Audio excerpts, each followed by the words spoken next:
Welcome to Smart Conserver. I remember telling you ways you can make the house cool during the summer months. Well, summer is here, and I have continued with this cool house by extending it to the backyard. I'm creating my own tropical oasis in the back, and you can decide if you want to create one indoors as well. Yes, indoors. However, I'm not telling you to make your house into a jungle. Some of us love house plants. I don't. So I don't keep my plants inside the house. Plants in general can keep your home and your surroundings cool. Back in school, we learned about a process called transpiration. This is where water and nutrients are taken up by plant roots from soil and delivered to the stem and leaves as part of photosynthesis. Some of the water drawn up through the roots exit the plants through the pores or stomata in its leaves. When this water exits the plant, it provides a cooling effect. Please, don't think a one plant in the house can cool the entire house. That's impossible. And don't leave here and tell others that if you have a single plant, your house will be cool. Don't do it. Plants people have at their home indoors are like snake plants, Chinese evergreen, palms, or even orchids.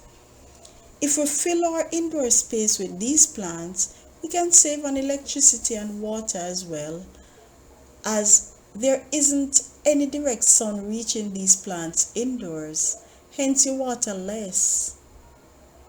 Now, back to my tropical oasis. I'm creating outdoors to keep my surroundings cool. I have some trees in the back of my yard. The bigger trees are mango and the ackee, and the smaller trees are banana, moringa, pawpaw, which was recently planted, lemon, and the plantain sucker, which is growing nicely. However, to create that green lush, I have planted around the mango and ackee tree. I have placed some quick crops like string beans, tomato, sweet pepper, even cabbage, parsley, kale, even garlic in flower pots or 5-gallon buckets. I rarely plant my quick growing crops directly in the soil. My decision for doing this is the flexibility I have. So, if I plant cabbage in a 5-gallon bucket, I can reuse the soil to plant my string beans the next time. Easy crop rotation flexibility. Believe me, some of the things I've planted I can't even remember until I see it around there.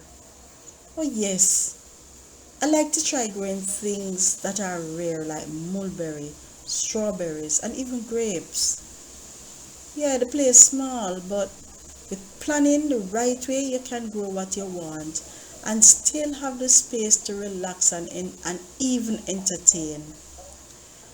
The tropical oasis at the back is not yet complete, as it needs some more river stones, some pond solar lights, some more pond plants, some tiki lights if possible, and some wall and fence planters. In the interim, I can just hang the hammock and relax to the sound of the water fountain or sit on the toadstools I made and relax. Remember, we're not using any electricity, no. So we have to use solar all the way.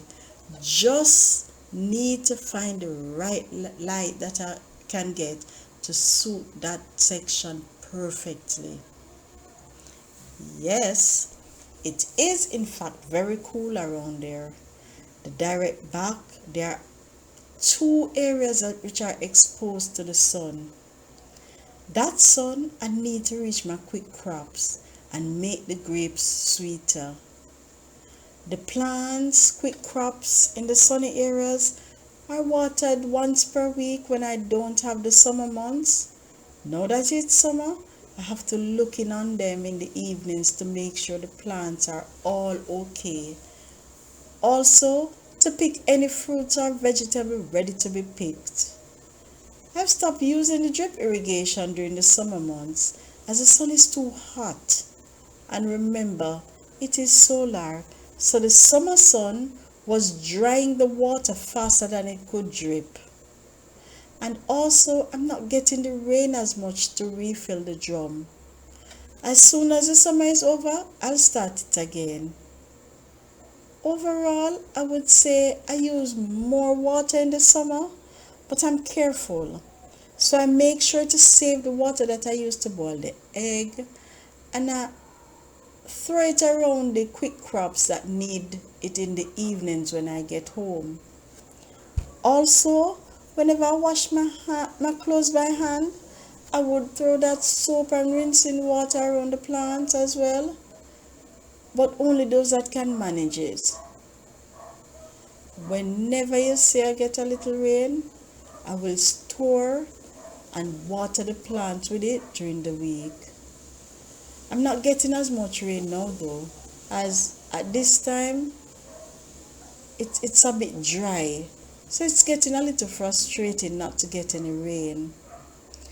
In order not to waste water, I have about 6 plastic bottles that I use. It helps as I'm able to control the quantity of water I use instead of using the hose. While I do enjoy my plants, I always tell people I practice lazy people gardening. So I try to know about the plants, which make it easier to keep them alive. I guess that's why my tropical oasis is not yet complete, as I need to find the right plants for the right area. You know, through all of that, I only water my orchid once per week. It makes it easier on me. Wish all my plants were like that right throughout the year. But variety is the spice of life. You can't have one type of plant all the while. The benefit I get from this is that I'm not yet done and it is worth my time. Around here is cool, you really don't want to leave. You can create your own tropical oasis, you know. Just plan and execute it.